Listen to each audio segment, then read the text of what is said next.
नमो अरिहन्ताणं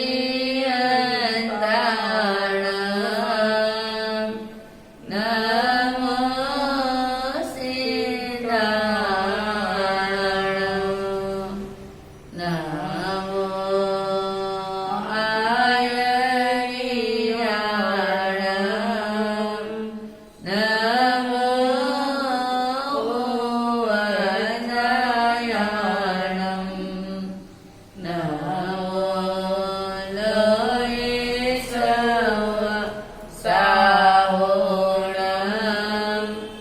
एषो पञ्चनमकारो सर्वपावपराश्रयो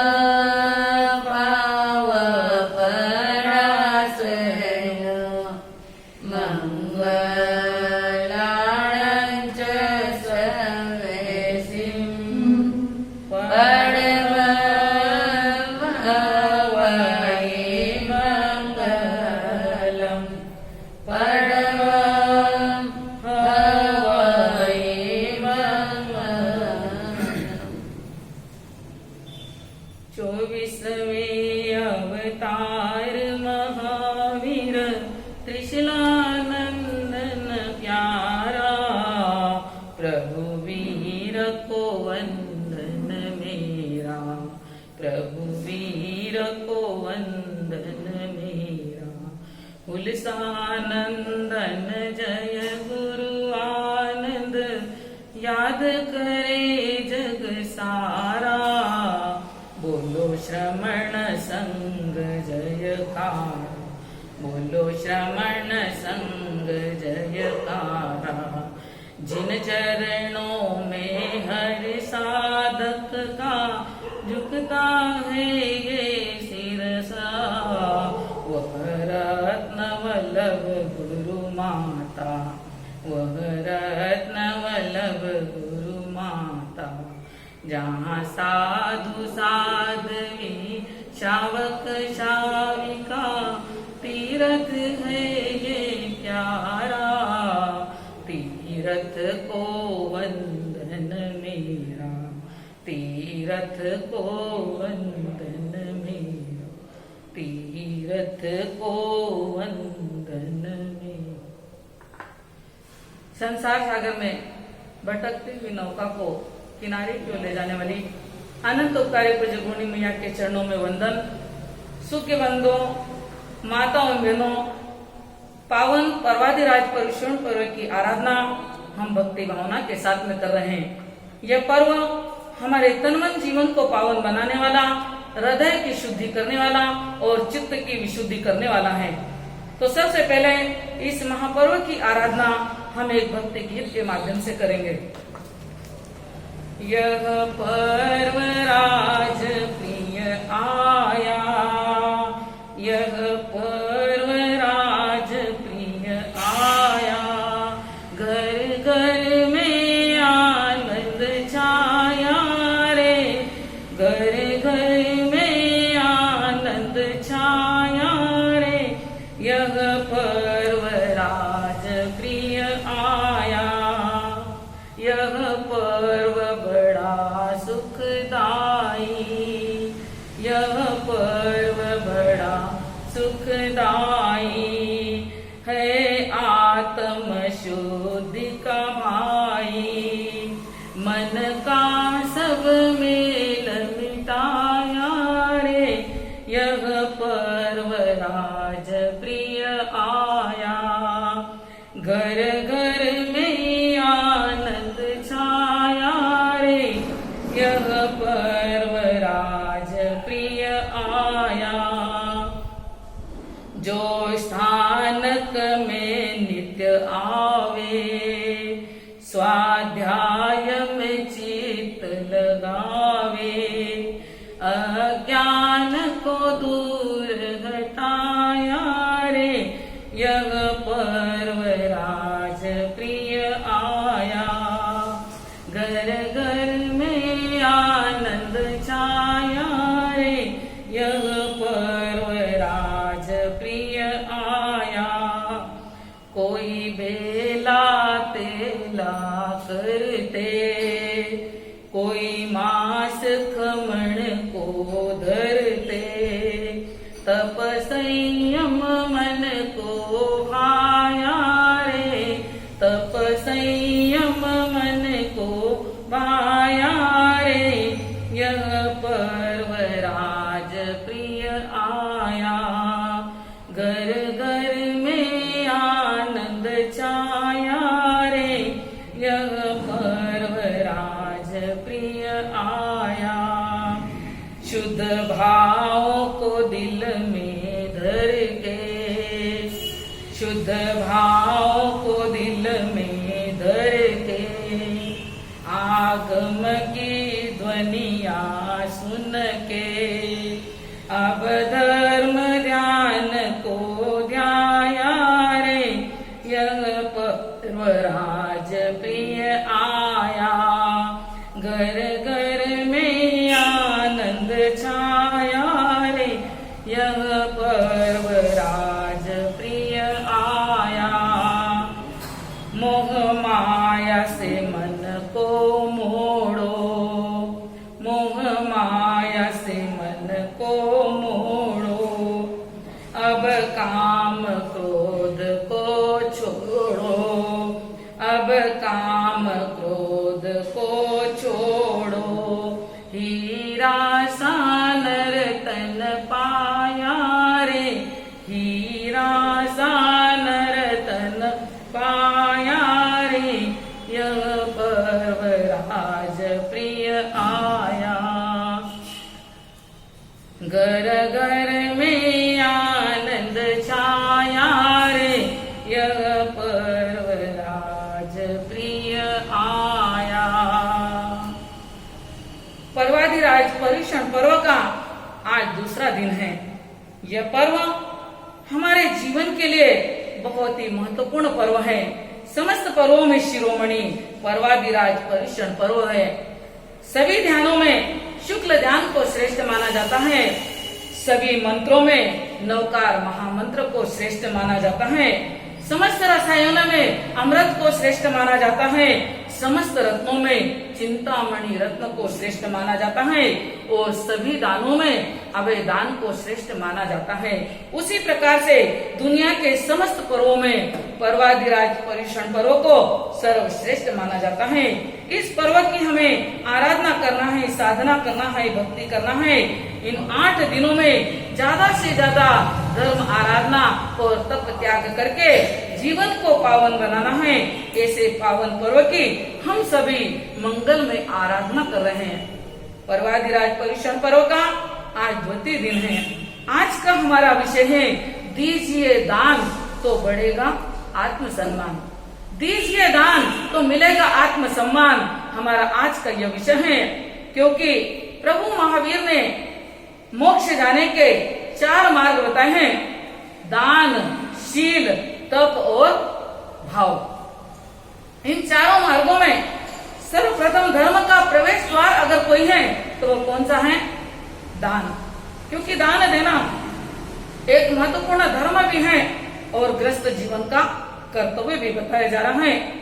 क्योंकि दान धर्म की आराधना करने की प्रेरणा देने वाले हमारे तीर्थंकर प्रभु हैं, जो दीक्षा से पहले 1 वर्ष तक क्या करते हैं? वर्षी दान देते हैं। यानी दान धर्म की प्ररूपना करने वाले, दान धर्म की प्रेरणा देने वाले तीर्थंकर परमात्मा है कि व्यक्ति अपने जीवन में जब तक दान देना नहीं सीखता है तब तक आगे वह बढ़ भी नहीं सकता है। इस प्रकार से भगवान महावीर के जीवन को हम देखेंगे कि भगवान महावीर ने 27 भाव पूर्व नैसार के भाव में सुपात्र दान दिया था। कौन सा दान दिया था?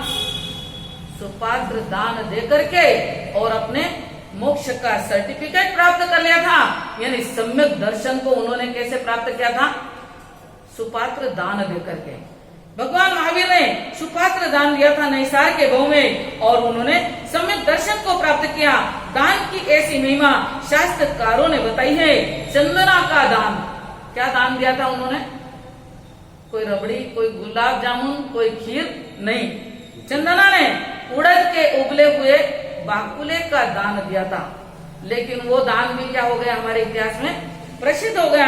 क्योंकि दान के साथ में भावना का महत्व होता है। अगर भावना पवित्र रहे तो छोटा सा दान भी महत्वपूर्ण बन जाता है। लेकिन बंधुओं, विचार करिए, दान का जो महत्वपूर्ण विषय आज चल रहा है, वो दान देना सरल काम है क्या? नहीं, दान देना सरल नहीं है। जब तक धन के प्रति हमारा ममत्व कम नहीं हो तब तक हम किसी को दे नहीं सकते हैं। लेकिन बिना दिए हम कुछ पाने के अधिकारी भी नहीं बन सकते हैं। इसलिए भगवान ने बताया है कि आपने अपने जीवन के अंदर आज जो कुछ भी पाया है, ये सब किसकी महिमा है? दान की। कि पूर्व जन्म में कुछ देकर आए तो आज आपको धन संपत्ति मिली है, सुख वैभव मिले हैं, यह सब दान का ही प्रभाव है। इसलिए आज के दिन इस महत्वपूर्ण विषय का हमें चिंतन करना है, क्योंकि दान देने के लिए हमें अपने जीवन के अंदर विचार करना है कि जो कुछ मिला है उसमें से कुछ देते चले जाएंगे तो कोई कम पड़ने वाला। क्योंकि जैसे जैसे कुएं से पानी निकालते हैं, कुएं से कभी पानी तो भरा होगा, आज तो नल में आ जाता है, लेकिन कुएं से जैसे जैसे पानी निकाला जाता है वैसे वैसे नया पानी उसमें क्या होता है। और कुएं से पानी निकालना अगर बंद कर देंगे तो क्या होगा? पानी पीने लायक नहीं रहेगा, सभी पानी विकृत हो जाएगा, खराब हो जाएगा। लेकिन जितना पानी निकलेगा उतना पानी आता जाता है। उसी प्रकार से जो पुण्यवान आत्माएं अपने सुकृत के क्षेत्र में और शुभ कार्यों में अपने हाथों से पवित्र भावों से अगर दान देती हैं तो निश्चित ही उनके धन में वृद्धि होती जाती है, धन की कोई कमी उनको पड़ती नहीं है।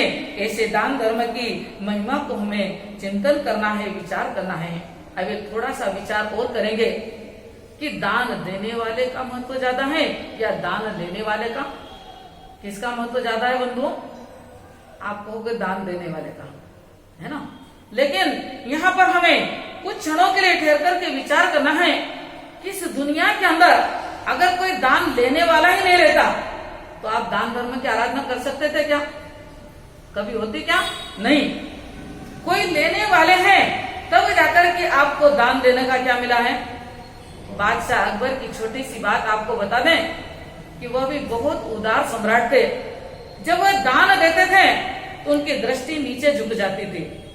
उनके मंत्रियों ने उन्हें कहा कि आप तो दान दे रहे हैं, गर्व से आपका सिर ऊंचा होना चाहिए, पलके ऊपर उठाना चाहिए, आप अपनी आंखें नीचे क्यों झुका रहे हैं? तब अकबर ने कहा, देखो, अगले व्यक्ति को कोई हीनता महसूस ना हो, मैं अपनी पलकों को झुका लेता हूँ। क्यों झुकाता हूँ? कि इसका उपकार मेरे ऊपर है। इसका उपकार? दान लेने वाले का उपकार मेरे ऊपर है कि वो ले रहा है, तब तो जाकर के मुझे दान धर्म करने का क्या मिला है? मौका मिला है। देखिए बंधुओं, ये पर्वाधिराज पर्युषण पर्व इन विषयों को गंभीरता से सोचने की प्रेरणा देता है कि हमारे जीवन में हम दान देते हैं, लेकिन दान के साथ में कभी अभिमान नहीं करना है, क्योंकि यह पवित्र धर्म है। ऐसे धर्म की आराधना करने से अनंत अनंत कर्मों की निर्जरा भी कर सकते हैं और महान पुण्य का उपार्जन भी कर सकते हैं। तो कवि ने भी अपनी पंक्तियों के माध्यम से बताया है, अरे मुसाफिर जग में आकर कर जाना कुछ दान, दान की महिमा बड़ी महान, दान की महिमा बड़ी महान। अरे मुसाफिर जग में आकर कर जाना कुछ दान, दान की महिमा बड़ी महान, दान की महिमा बड़ी महान। तीन लोक में होते रहते दानी के गुणगान, दान की महिमा बड़ी महान, दान की महिमा बड़ी महान। दानशील तप भाव बताया, दान का नंबर पहले आया, जिसने जो कुछ में भव पाया, पूर्व दान की है सब माया।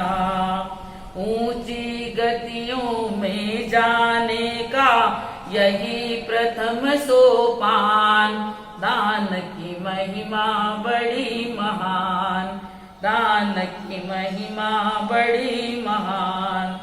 अरे मुसाफिर जग में आकर कर जाना कुछ दान, दान की महिमा बड़ी महान, दान की महिमा बड़ी महान।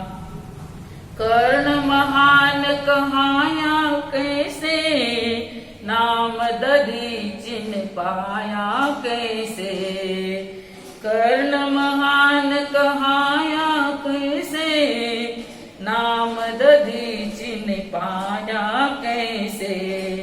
भामा शाह पुजाया कैसे, नाम चमके मोती जैसे। तन की शोभाशील धर्म है, धन की शोभा दान, दान की महिमा बड़ी महान, दान की महिमा बड़ी महान। अरे मुसाफिर जग में आकर कर जाना कुछ दान, दान की महिमा बड़ी महान, दान की महिमा बड़ी महान। तो कवियों ने भी अपने इस गीत के माध्यम से बहुत ही सुंदर प्रेरणा दी है कि तीन लोक में जो दानी होता है उसके गुणगान गाए जाते हैं, उसकी महिमा गाई जाती है, क्योंकि दान देने वाला सचमुच में बहुत महान होता है, बहुत उदार होता है। क्योंकि प्रातः काल होते ही हम कर्ण का नाम लेते हैं। आप लेते हो कि नहीं लेते हो मुझे नहीं मालूम, लेकिन कर्ण ऐसा महादानी था कि प्रातः काल उठ करके बहुत से लोग सबसे पहले क्या करते हैं, कर्ण जैसे महादानी का नाम लेते हैं। दधीची ने भी अपने जीवन में उदार बनकर के दान दिया, और भामा शाह का नाम तो विश्व प्रसिद्ध है, सबको मालूम है कितनी उदारता के साथ में देश की रक्षा के लिए जिन्होंने अपना सर्वस्व अर्पण कर दिया था, कि आज भी जिनका नाम मोती के समान चमक रहा है, ऐसी दानी शूरवीरों का नाम इतिहास में अमर हो गया है। तो कहने का मतलब यही है कि बंधुओं, हम भी अपने जीवन में अपनी शक्ति के अनुसार दान धर्म की आराधना कर सकते हैं। एक व्यक्ति जो लाखों रुपए का दान देता है, करोड़ों रुपए का दान देता है, लेकिन एक व्यक्ति जिसकी सामान्य परिस्थिति है, दिन भर में वह 200 रुपए कमाता है और उसमें से वह 10 रुपए दान देता है, तो महत्व किसका ज्यादा होगा? एक अब्जोपति व्यक्ति लाख और करोड़ का दान देता है, और दूसरी तरफ एक सामान्य व्यक्ति जो दिन भर में 200 रुपए कमा रहा है और वो 10 रुपए का क्या कर रहा है। तो दान किसका महत्वपूर्ण होगा? किसका होगा? 10 रुपए का ज्यादा महत्वपूर्ण दान कहलाएगा। क्यों कहलाएगा? कि उसने अपनी मेहनत की कमाई से जो कुछ उसके हाथ में आया, अपने खर्च में कटौती करके, अपने मन का संयम करके, और उसमें से क्या करा, उसने 10 रुपए दान दिया। क्योंकि दान के साथ में अगर भावनाएं पवित्र रहती है तो दान ऐसा है कि एक दिन हमें आत्मा से परमात्मा भी जरूर बना देगा। इस दान धर्म की महिमा को अच्छी तरह से समझ लेना है, क्योंकि यहाँ पर एक विचारक ने दान के 4 प्रकार बताए हैं। सबसे पहला होता है अमृत के समान दान, दूसरा होता है दूध के समान दान देना, तीसरा होता है पानी के समान दान देना, और चौथा है जहर के समान। ये 4 प्रकार के दान बताए जा रहे हैं। तो सबसे पहला अमृत के समान दान। अब अमृत के समान दान किसे मानना? कि संघ समाज में किसी शुभ कार्य में जहाँ धन की आवश्यकता, आपके सहयोग की आवश्यकता है, आपको मालूम पड़ जाए, आपके घर कोई नहीं आया लेकिन आपको क्या हो जाए, आपको मालूम पड़ जाए, तो स्वयं वहां पहुंच करके और उनको क्या करना, जितनी शक्ति उतना दान, उतना डोनेशन, यानी बिना मांगे दे देना। वह दान कौन सा है? अमृत के समान दान होता है, जो आत्मा को परमात्मा भी बना सकता है। दूसरी प्रकार का दान होता है दूध के समान। दूध के समान दान किसको कहते हैं? कि किसी भी शुभ कार्य के लिए धन की आवश्यकता होती है, हमारे घर पर भी चंदा मांगने के लिए आते हैं, उस वक्त में बड़े आदर के साथ में उनको बिठाना, आदर सम्मान के साथ में अपनी शक्ति के अनुसार उस शुभ कार्य में सहयोग देना और प्रसन्न मन से सहयोग देना, वह दान कौन सा बन जाता है? दूध के समान वह दान कहलाता है। ऐसा दान किसने किसको दिया था, याद है आपको? कृष्ण के दरबार में कौन पहुंचे थे? बचपन का गरीब मित्र सुदामा फटे हाल, जिनकी हालत बहुत दयनीय थी, वो बात आप सभी को मालूम है। कृष्ण ने कैसा दान दिया सुदामा को बताया भी नहीं, और क्या करा, क्योंकि आशा से तो पहुंचा था कि मेरी दीनहीन दशा देख करके मेरे मित्र जो इतने बड़े सम्राट है कुछ साथ देंगे, सहयोग देंगे, लेकिन सुदामा को बिना बताए, और उन्होंने अपनी नगरी जैसी नगरी किसके लिए बना दी थी? सुदामा के लिए। देखिए यह दान कैसा है, दूध के समान, कि जरूरतमंद आया है तो उसकी जरूरत की पूर्ति कर देना, उसकी आवश्यकता के अनुसार उसे दान दे देना, यह दूध के समान होता है। और तीसरा दान होता है पानी के समान। अब आप सोचेंगे पानी के समान दान कैसा होता है, कि मान लीजिए संघ समाज के कोई धर्म कार्यों के लिए दान देने की आवश्यकता है, पैसे की आवश्यकता है, आपके घर पर पहुंच गए हैं, आपने सोचा है कि ये सब लोग घर पर पहुंच गए संघ के लोग, तो अभी देना ही पड़ेगा। मन में क्या विचार आ रहा, अरे बाकी सब समाज के लोग दे रहे हैं और मैं नहीं दूं तो अच्छा नहीं लगेगा। अंदर में दान के प्रति अहोभाव नहीं, दान के प्रति पवित्र भावना नहीं, और मन में सोचता है कि आ पड़ी है मुसीबत, घर बैठे आ गए हैं तो कुछ न कुछ इनको देकर क्या करना है, यहाँ से रवाना कर देना है। इस प्रकार से बिना मन से जो दान दिया जा रहा है वो दान किसके समान है? कहते ना सारी मेहनत पर पानी फिर गया, यानी दान देने का कोई फायदा मिला क्या? नहीं मिला। और चौथी प्रकार का दान होता है जहर के समान। ये जहर के समान दान कैसा होता है कि कोई जरूरतमंद द्वार पर आ गए हैं, कोई रोटी मांगने आए हैं, कोई पुराना कपड़ा मांगने आए हैं, कोई थोड़ा सा सहयोग मांगने आए हैं, देने की भावना नहीं है, और वह जाने को भी तैयार नहीं कि भाई आगे चला जा, तब भी वो जाने को तैयार, कि उसे भगाने के लिए क्या करते हो, थोड़ा फटकार लगाते हो। कभी मौका आया तो 2-4 गालियों की बरसात भी उसके ऊपर कर देते हो, और भी इस प्रकार से नहीं जाए तो कभी 1-2 थप्पड़ भी क्या कर देते हो, फिर भी वो तो ढीठ बनकर क्या कराए, कुछ भी करो मैं जाऊंगा नहीं, देना ही पड़ेगा। और गुस्से में आकर के और क्या करते उसको कुछ 1 रुपए का सिक्का डाल दिया है, 1 ठंडी रोटी डाल दी है उसे भगाने के लिए, इस प्रकार से आपने दे दिया है, लेकिन वह किसके समान बन गए हैं? जहर के समान। और जहर क्या काम करता है?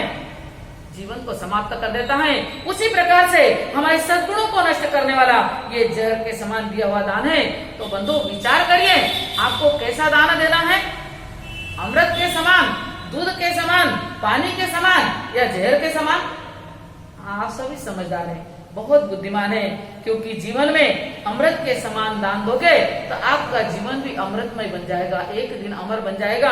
आप अगर दूध के समान भी दान दोगे तो धीरे धीरे आप मोक्ष की सीढ़ियों को आगे चढ़ते चले जाओगे।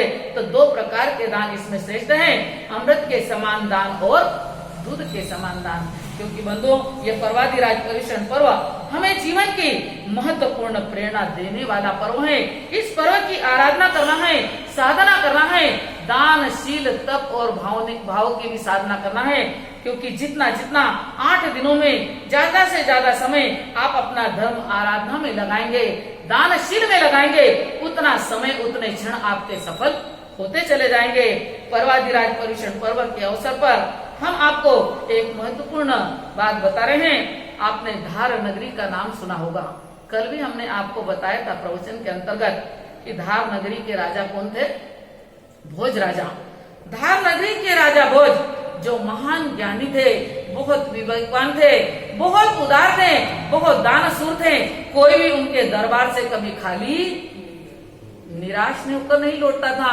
ऐसे वह सभी के प्रिय राजा थे, राजा भोज, जो कि उदार बनकर के अपने राज्य कोष को, अपने खजाने को खोल देते थे और सभी को दान देते रहते थे। क्योंकि वो समझते थे कि दान देने से धन की क्या होती है?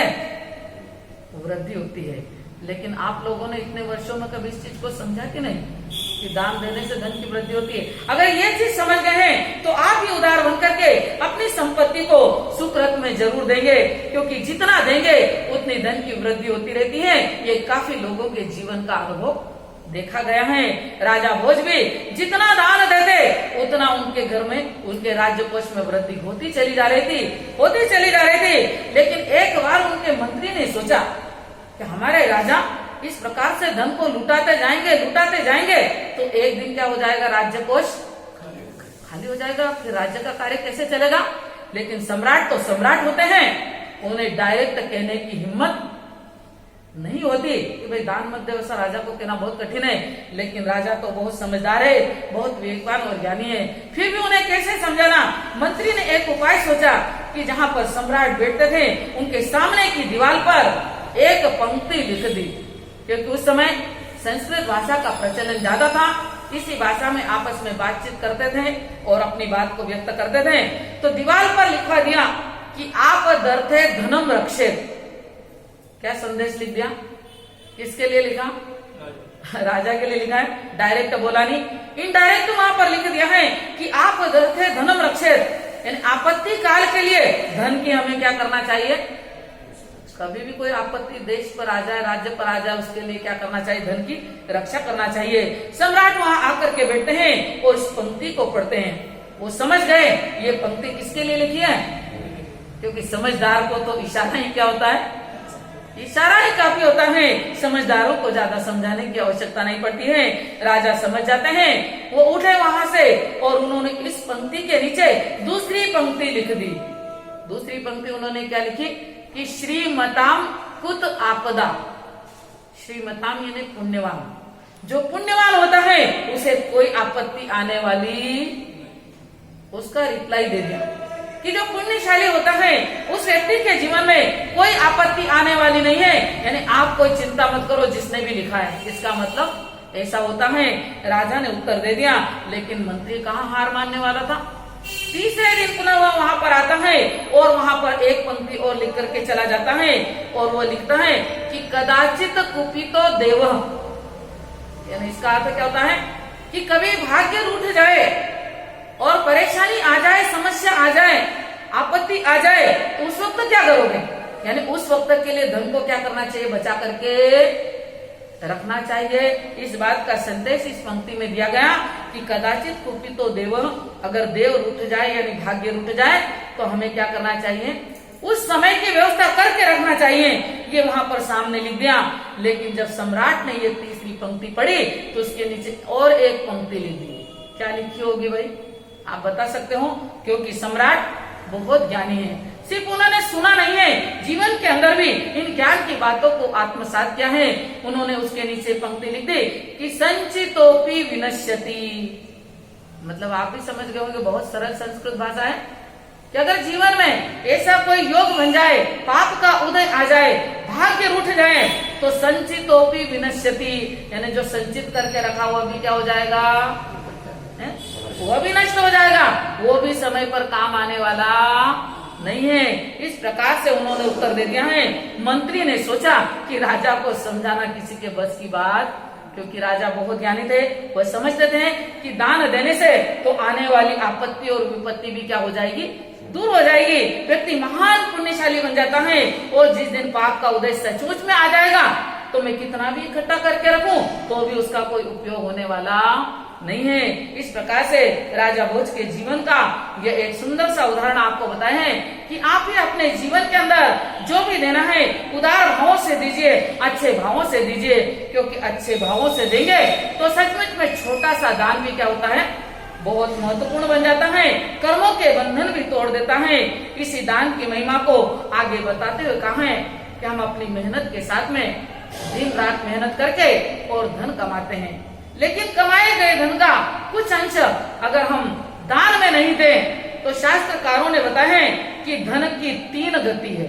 कितनी गति बताई है, मनुष्य की गति कितनी बताई है, 4, नरक, तिर्यंच, मनुष्य और, लेकिन धन की भी 3 गति बताई है। 3 गति में प्रथम गति होती है कि दान देना, दूसरी गति है भोग करना और तीसरी गति है नाश हो जाना। दान, भोग और नाश। तो सबसे श्रेष्ठ गति कौन सी बताई है, दान दे देना। दान देना यानी अगले जन्म की बैंक में क्या हो जाना, धन का जमा हो जाना। कि व्यक्ति अपने जीवन में दान करता है, स्वयं भी भोगता है और ये दोनों काम अगर नहीं करे तो तीसरी गति कौन सी है भाई, नाश। पुराने किस्से आज भी सुनने को मिलते हैं कि पुराने लोग अपने धन जल्दी किसी को देते नहीं थे और इकट्ठा कर करके जमीन के अंदर क्या करते थे। हाँ, ये किस्से तो आपको मालूम है, आज भी देखने को मिलता है। जिसकी पुण्यानी भाग्य में है वो धन उसको मिलता है, नहीं तो बहुत बार वो धन कोयला बन जाता है या फिर कौन आकर बैठ जाता है।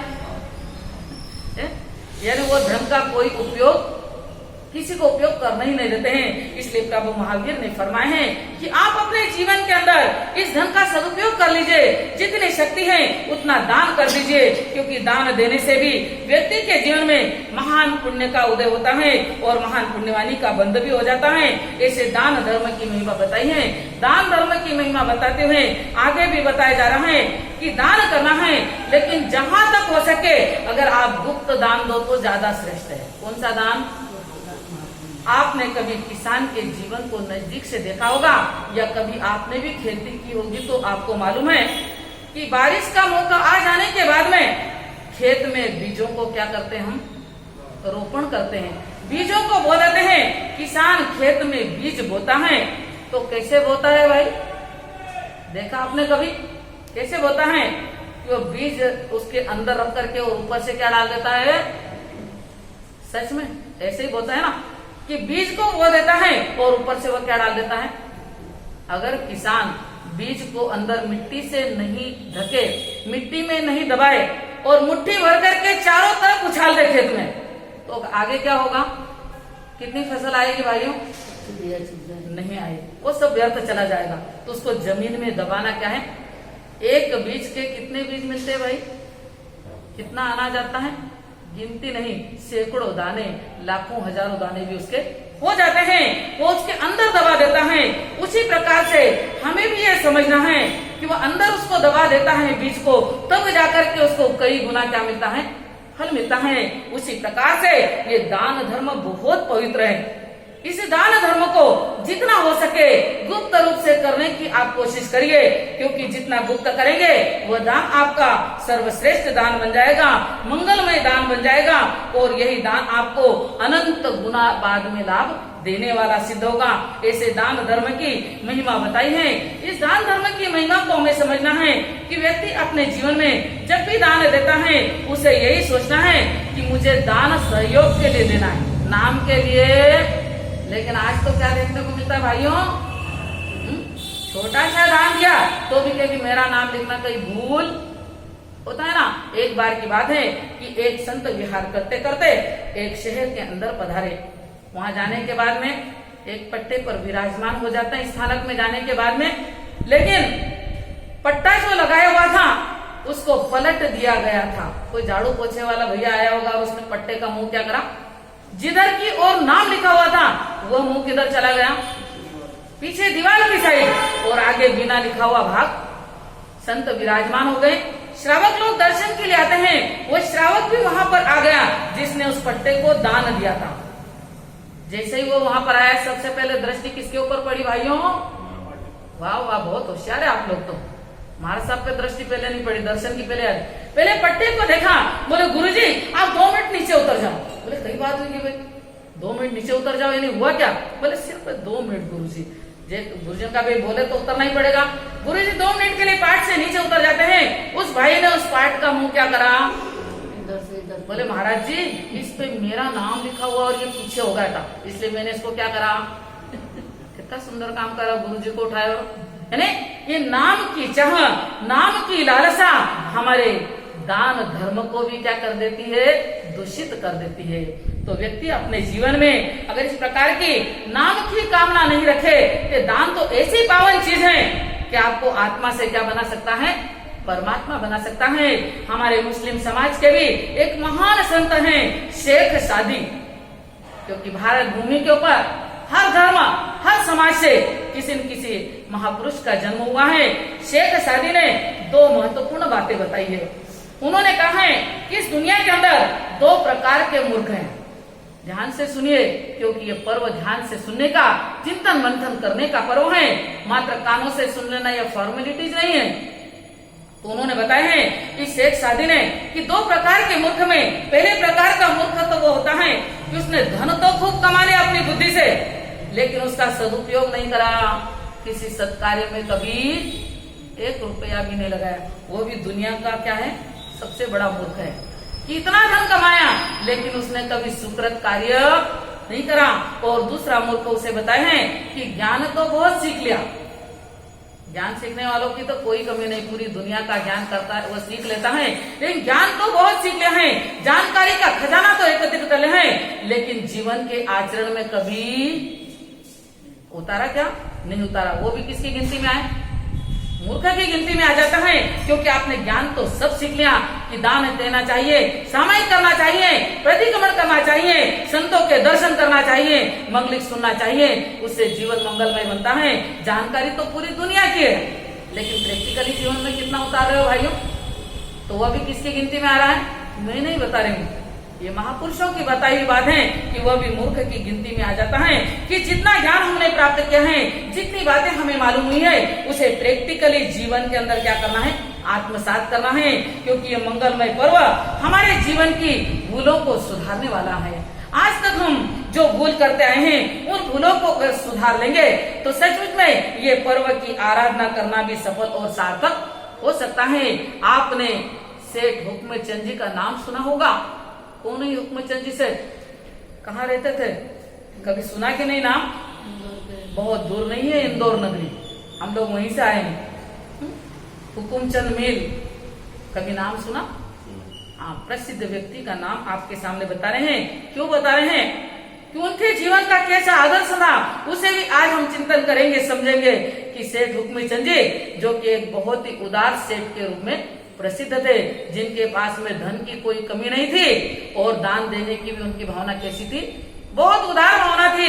एक बार एक जिज्ञासु उनके पास में पहुंचा, जब वो स्वयं जीवित थे, उस वक्त की बात बता रहे हैं, मैंने भी नहीं देखा, लेकिन उनके जीवन की वो घटना मुझे किसी ने बताई है कि एक बार एक जिज्ञासु उनसे पूछने के लिए गया कि भाई आपने आज तक अपने जीवन के अंदर कितनी संपत्ति एकत्रित की है, क्या पूछने बैठ गया, आपको पूछे तो आप बता दोगे क्या, नहीं सब तो नहीं बताओगे ना, मार साहब पूछे तो मार साहब के भी नहीं बताएगा, नहीं तो मार साहब कहेगा थोड़ा सा दान कर दो। व्यक्ति बहुत चतुर होशियार होता है।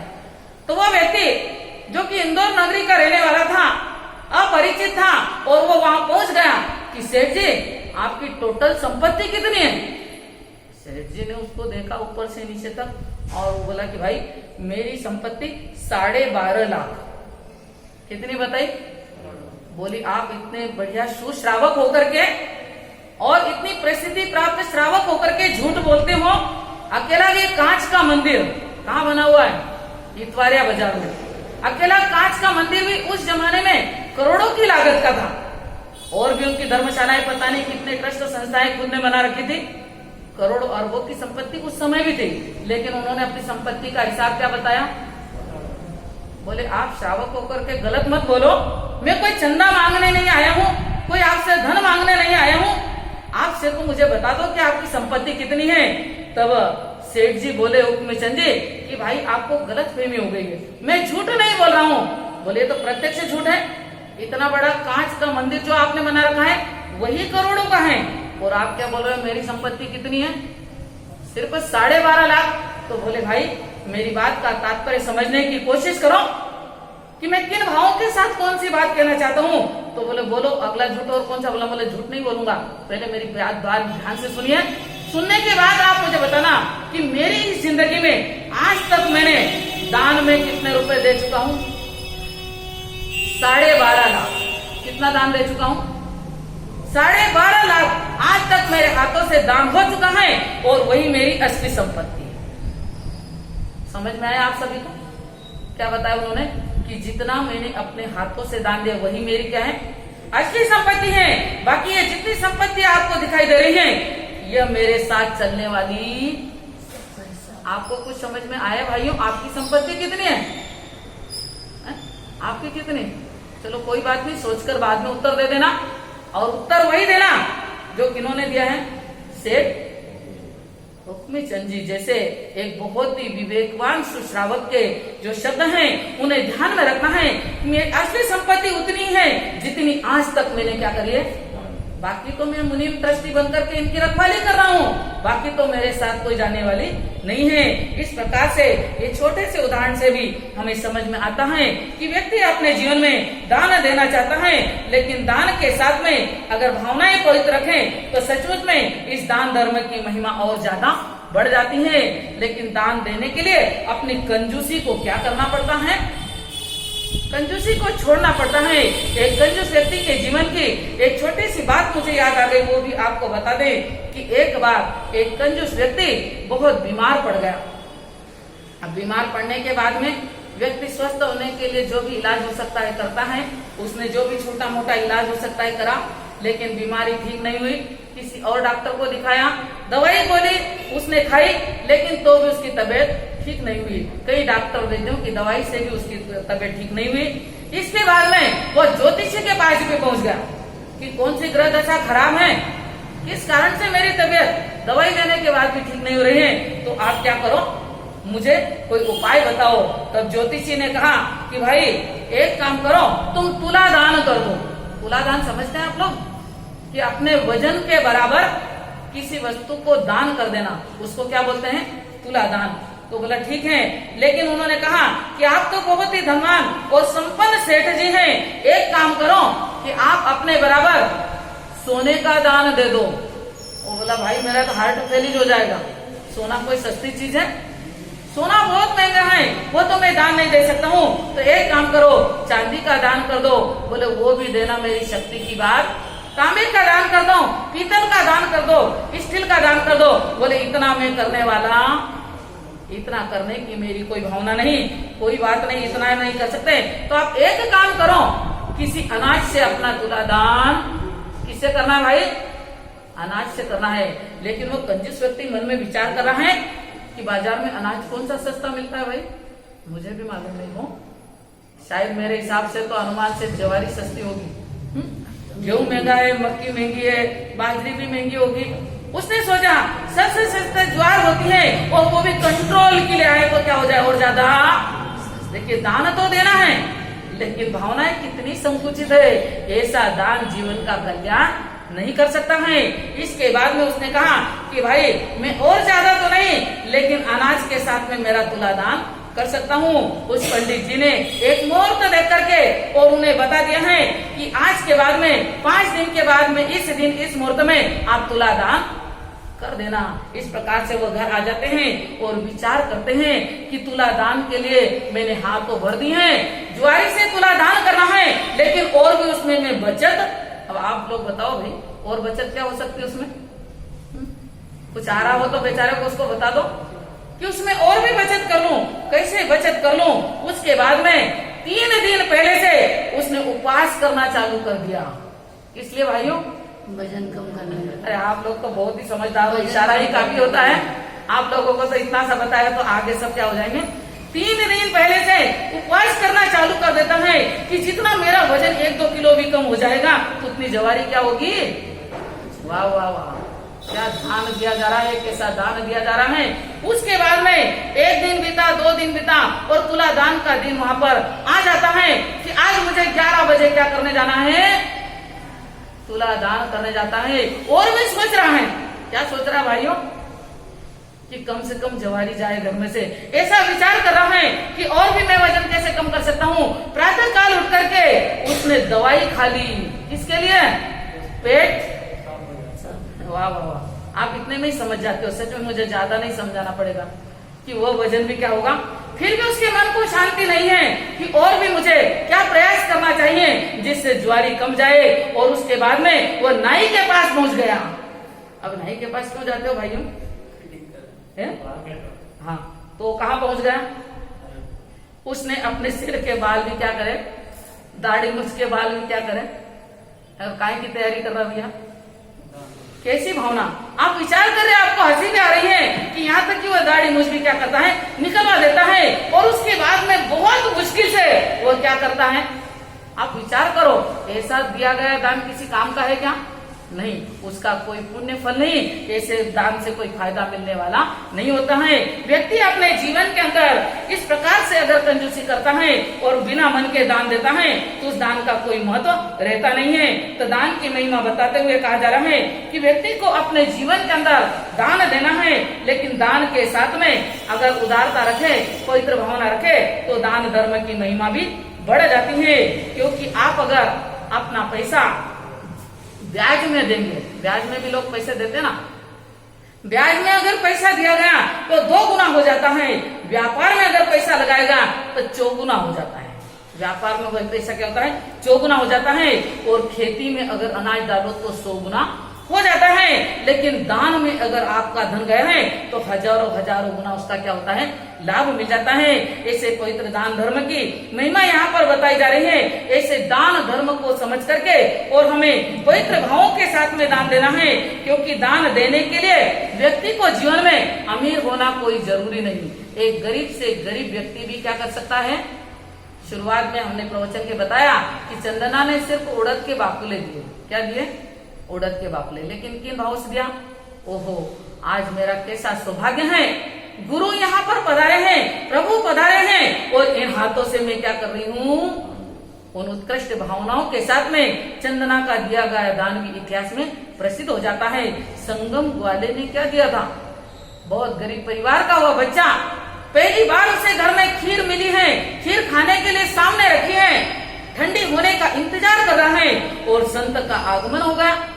तो उन्होंने क्या करा, संगम ग्वाले ने, संगम नाम के उस बच्चे ने बड़ी उत्कृष्ट भावना से आदर के साथ में संत को बुला करके और वह खीर क्या करी, आधी खीर बेराना था लेकिन बच्चा था। जब खीर का पात्र उठाया तो पूरी खीर कहाँ चली गई, संत के पात्र में चली गई। लेकिन ऐसा प्रसन्न हुआ, ऐसा प्रसन्न हुआ, ऐसा खुश हुआ क्योंकि 3.5 करोड़ रोम क्या हो गए, पुलकित हो जाते हैं, रोम रोम पुलकित हो जाते हैं दान देते वक्त। तो समझ लेना कि आपका दिया गया दान क्या हो गया, सफल हो गया। और संगम ने वहीं पर अपने उच्च गोत्र का बंध कर लिया और जाकर के वह क्या बने, शाली भद्र जैसे पुण्यशाली बने। ऐसे पुण्यशाली बने कि स्वर्ग लोक के देवता भी जिनको क्या करते थे, सारी सामग्री प्रतिदिन भेजते थे, घर में जिनके कोई कमी नहीं, गेहूं ज्वार बाजरी के जैसे हीरे पन्ने रत्न चारों तरफ बिखरे रहते थे, ऐसी रिद्धि समृद्धि के स्वामी बने शाली भद्र। तो उन्होंने पूर्व जन्म में क्या दिया था, कोई लाखों करोड़ों का दान नहीं दिया था, मात्र थोड़ी सी खीर दी। लेकिन खीर का महत्व नहीं, उसके साथ महत्व होता है भावनाओं का। ऐसी उत्कृष्ट भावना के साथ में जब उन्होंने दान दिया तो वही दान उनको क्या करता है, आगे बढ़ाता है। और वही शाली भद्र दान के प्रभाव से वहां तक पहुंचा, उसी दान की महिमा से और आगे बढ़ते गए। आगे जाकर के उन्होंने कर्मों के बंधन तोड़ने के लिए दीक्षा भी अंगीकार कर ली। ऐसे महापुरुषों के जीवन की पावन गौरव गाथा आपको बताई जा रही है। इस गौरव गाथा को सुनकर के विचार करना है कि दान के साथ में जितना हो सके हमारी भावनाओं को पवित्र रखना है। क्योंकि दीजिए दान तो मिलेगा आत्मसम्मान। नैसार के भाव में महावीर ने जो दान दिया था, बाद में उन्होंने 27वें भाव में सिद्धि को प्राप्त किया, आत्मसम्मान को प्राप्त किया और हमेशा हमेशा के लिए वो आत्मा क्या बन गई, परमात्मा बन गई। ऐसे पावन दान धर्म की महिमा हमें जानना है और जीवन के अंदर उतारना है। क्योंकि खुद के लिए तो सभी करते हैं, लेकिन स्वार्थ से ऊपर उठ करके जब तक आप परमार्थ से नहीं जुड़ोगे तब तक आप दान शूर भी बन नहीं सकते हैं। क्योंकि गीत के माध्यम से हमने आपको बताया है और भी बता रहे हैं, खुद का पेट सभी भरते हैं, खुद के लिए सब ही मरते हैं। खुद का पेट सभी भरते हैं, खुद के लिए सब ही मरते हैं। धन से परहित करने वाले जग में नाम अमर करते हैं। धन से परहित करने वाले जग में नाम अमर करते हैं। जन्म जन्म का हो जाता है दानी का एहसान, दान की महिमा बड़ी महान, दान की महिमा बड़ी महान। अरे मुसाफिर जग में आकर कर जाना कुछ दान, दान की महिमा बड़ी महान, दान की महिमा बड़ी महान। खुद कमाना, खुद के परिवार का पालन पोषण करना, ये तो कोई महत्वपूर्ण बात नहीं है, क्योंकि मानव ही एकमात्र ऐसा भाग्यशाली होता है जो अपने हाथों से दान करके धन का सदुपयोग कर सकता है। लेकिन जो परहित के लिए अपने धन को लगा देता है, हमेशा हमेशा के लिए लोग उसको क्या करते हैं, याद करते हैं। क्योंकि जो अपनी पवित्र भावना के साथ में सहयोग की भावना से, सेवा की भावना से देता है, उसको तो लोग अपने आप ही हमेशा क्या करते हैं, याद करते हैं और करते रहेंगे। इन्हीं महापुरुषों की श्रृंखला में आपको नाम बताया था भामाशाह का, कर्ण का। ऐसे महापुरुषों को भूलना नहीं है, जिन्होंने बिना नाम की प्रसिद्धि के, बिना चाह के दान दिया था। लेकिन आज भी आदर के साथ में उन महापुरुषों को हम क्या करते हैं, याद करते हैं। लेकिन जो कंजूस व्यक्ति होता है, धन को ही भगवान मानता है। क्योंकि एक कवि ने अपनी दो पंक्तियों के माध्यम से बताया है कि पैसों मारो परमेश्वर। हालांकि मारवाड़ी राजस्थानी भाषा है, लेकिन समझ में तो आती है कि पैसों मारो परमेश्वर, मैं पैसारो दास। पैसा खर्चने को केवे वहां को होवे सत्यानाश। क्या सोचता है कंजूस व्यक्ति मन में कि पैसों मारो परमेश्वर, पैसे को क्या मान रखा है, हाँ, कितनी बढ़िया बात है। पैसे को भगवान मान करके दिन भर जिंदगी भर उसकी पूजा करता है, उसे संभालता है कि पैसों मारो परमेश्वर और मैं पैसारो दास। और पैसे का क्या बन जाता है, गुलाम। और अगर कोई कह दे कि भाई इतना धन है तेरे पास, किसी अच्छे कार्य में तू भी लाभ ले ले, तो क्या कहता है, पैसा खर्चन रो केवे वारो होवे। हाँ, क्या मन में भावना रहती है, इन्होंने मुझे पैसे खर्च करने का बोल दिया है, इसका सत्यानाश हो जाए। पैसा क्या फ्री में थोड़ी आता है, मेरे खून पसीने की मेहनत का है, मुझे खर्चने का बोल रहा है। इस प्रकार से मन के अंदर भावनाएं आ जाती हैं। लेकिन बंधुओं याद रखो, पैसा तो हाथों का मेल माना जाता है। बहुत बार कहावत है कि पैसा तो हाथों का क्या है, मतलब इसका अर्थ आपने कभी समझा क्या, कि समय आने पर पैसे को खर्च करना है, अपने पुण्य का उदय आगे आएगा, अपना पुरुषार्थ बराबर रहा तो बाद में धन वापस क्या हो जाएगा। जैसे हाथ का मेल निकाल देते हैं तो दूसरे दिन वापस हाथ में क्या हो जाता है, हाथ मुंह रोज धोते अपने बंधुओं तो वापस क्या हो जाता है, मेल आ जाता है। उसी प्रकार से जितना धन खर्च करते हो, पुनः वह क्या होता है, किसी न किसी रास्ते से हमारे पास आ जाता है। दान धर्म की इस महिमा को समझिए। लेकिन जो कंजूस व्यक्ति होते हैं, उनके जीवन की प्रवृत्ति बहुत अलग होती है। वो दो पंक्तियों के माध्यम से आपको बताने जा रही हूँ। हे प्रभु आनंद दाता, नोट हमको दीजिए, अपना लक्ष्मी जी का वोट हमको दीजिए। बुद्धि ऐसी निर्मल बने, एक का ढाई करें, जोड़ कर मर जाए लाखों, खर्च ना पाई करें। आपको पसंद आ गई ये पंक्तियां? हाँ, ऐसा लग तो रहा है कि आप बहुत प्रसन्न हो रहे इन पंक्तियों को सुनकर। चलो, आप खुश है तो हम भी खुश हो गए, क्योंकि आप खुश रहे तो हम भी खुश रहेंगे कि हे प्रभु हमको क्या दे दीजिए, नोटों के बंडल दे दीजिए, नोट ही नोट दीजिए, और हमको लक्ष्मी जी का भी वोट दे दो। किसका वोट चाहिए भाइयों? लक्ष्मी जी का वोट मुझे ही मिलना चाहिए। लक्ष्मी मुझ पर ही प्रसन्न होनी चाहिए और मेरी बुद्धि ऐसी बना दो, ऐसा होशियार बना दो, ऐसा चालाक बना दो कि एक का ढाई करूं। क्या प्रार्थना चल रही भाइयों? क्या प्रार्थना चल रही कंजूस व्यक्ति में कि एक का ढाई करूं और लाखों करोड़ों जोड़ लूं, लेकिन खर्च एक पाई ना करूं। ये किसकी प्रवृत्ति है, किसका विचार है? जो व्यक्ति दान धर्म की महिमा को नहीं समझता है, जो महाकंजूस की गिनती में है, उस व्यक्ति का यह चिंतन और विचार होता है। क्योंकि आपको बता दिया है कि धन का अगर सदुपयोग नहीं करेंगे तो लास्ट में नाश हो जाएगा। न खाओगे न खिलाओगे तो आगे उसका कोई उपयोग नहीं होता है।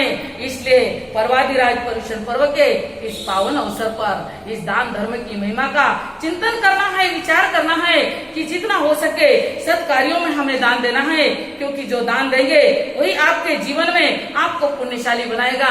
वरना अगर आप दान कम दोगे या दान में कंजूसी करोगे तो यह धन किसी के काम में आने वाला नहीं है।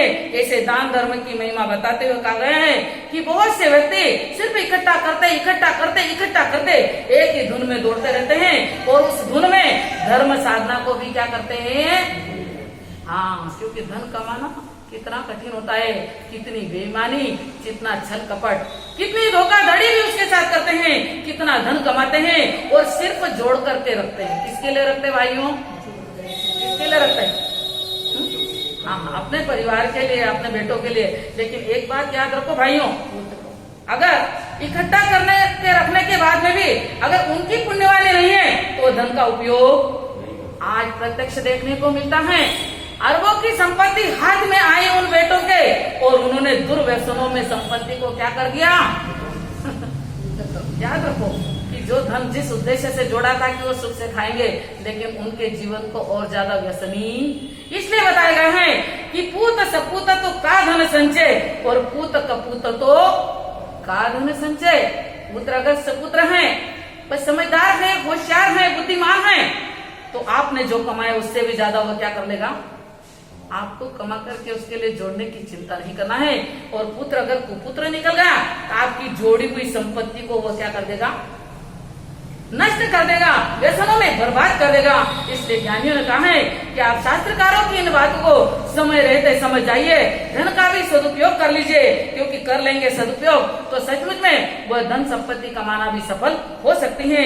क्योंकि दो पंक्तियों के माध्यम से बताए गए हैं कि जोड़ गया सिर फोड़ गया। ध्यान रखना हो, ध्यान से सुनना। जोड़ गया सिर फोड़ गया, गाड़ गया झक मार गया, और खाए गया सो खो गया, और जो दे गया सो ले गया। आ गए क्या आपको समझ में? हाँ, क्योंकि आप सभी बहुत समझदार हैं, बहुत प्रवचन आप लोगों ने सुने हैं, बहुत सी बातें सुनी हैं, और ये बात भी आप अच्छी तरह से समझ रहे हैं कि जोड़ गया सिर फोड़ गया। जिसने जोड़ जोड़ के रख लिया, समझो उसने क्या कर दिया अपने सिर को। ये बात मेरी तरफ से नहीं बता रही हूँ, ये किसने बताई है? शास्त्रकारों ने, महापुरुषों ने और तीर्थंकरों ने ये बात की प्ररूपना करी है कि जो जोड़ गया वो अपना सिर क्या कर गया, फोड़ गया, और गाड़ गया झक मार गया।